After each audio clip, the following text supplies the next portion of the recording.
One of the best baits to throw during the bass spawn in the spring is some form of walking topwater bait to cover the grass flats over where these bass are spawning. And in this case, the Berkeley cane walker gets the job done. Oh, there he goes. Oh, there he goes. That's a pretty good one. Oh, it's a good one. Oh, it's a good one. That is a good one. That's a big one.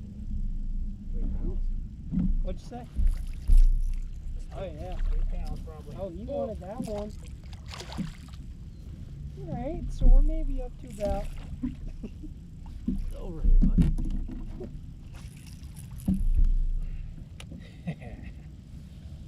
Good boy. Look at that. That's a good fish. Dude, she's 10 pounders special. Boom. Long distance. Got it.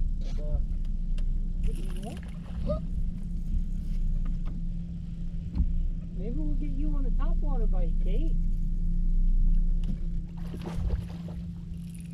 Yeah. Pretty good one. I don't think he'd help us at all.